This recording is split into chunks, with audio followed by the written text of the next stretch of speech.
মমতা ব্যানার্জি কঙ্কালীকে সেজে ঢালিয়েছে, তারাপীঠকে ঢালিয়েছে, ফুল্লরাতলাকে ঢালিয়েছে।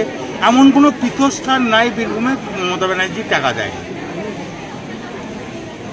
আপনারা জানেন যে মমতা ব্যানার্জি বক্রেশ্বরেও টাকা দিয়েছে, পাথরচাপড়িতেও টাকা দিয়েছে।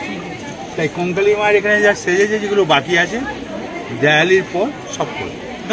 কার কার নামে পুজো দিলেন দাদা? অধীর আগ্রহে অপেক্ষা করছিলেন যে কঙ্কালীতলা যাবো। হ্যাঁ নিশ্চয়ই, এটা তো আমার ঘরের পীঠস্থাপক মন্দির। মমতা ব্যানার্জি এসছে, এটা পীঠস্থাপক মন্দির। এ তো আসার জন্য ছটফট করছি। মা ডাকিলে মায়ের কাছে যাবো, তারাপীঠ যাবো, সব জায়গায় যাবো। দাদা কার কার নামে পুজো দিলেন আজকে?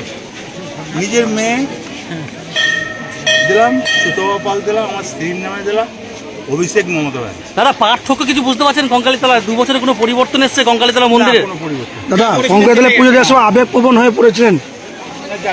না বলছি আজকে আর কোনো প্রোগ্রাম আছে নাকি কোথাও যাওয়া?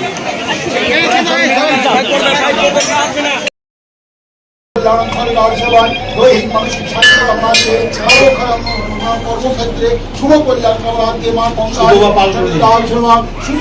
পুত্র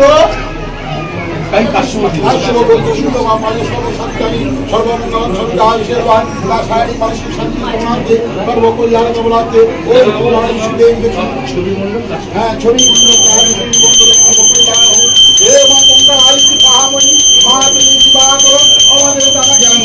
আমাদের মা কঙ্কালী হে ঈশ্বরের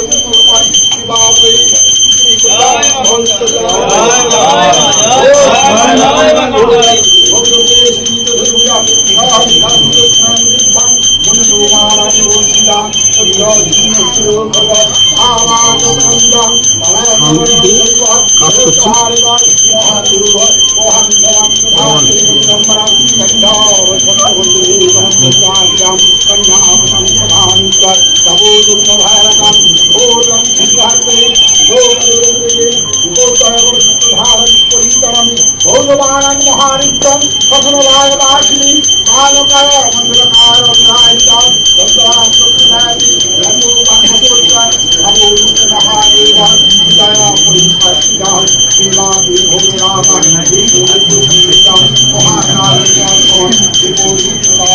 যখন তিনি পুজো দিচ্ছেন ঠিক সেই সময় পূজারীদের জানিয়ে দিলেন যে অভিষেক ব্যানার্জি এবং মমতা ব্যানার্জির নামে যেন পুজো দেওয়া হয়। তার পরিবারের যেমন তার কন্যা এবং কন্যার বান্ধবী এবং নিজের নামে এবং পুজো দিলেন, ঠিক তেমনই মুখ্যমন্ত্রী মমতা বন্দ্যোপাধ্যায় এবং অভিষেক বন্দ্যোপাধ্যায়ের নামেও কিন্তু পুজো দেওয়া হলো। সেই ছবি সরাসরি আমার খবরের সরাসরি সেই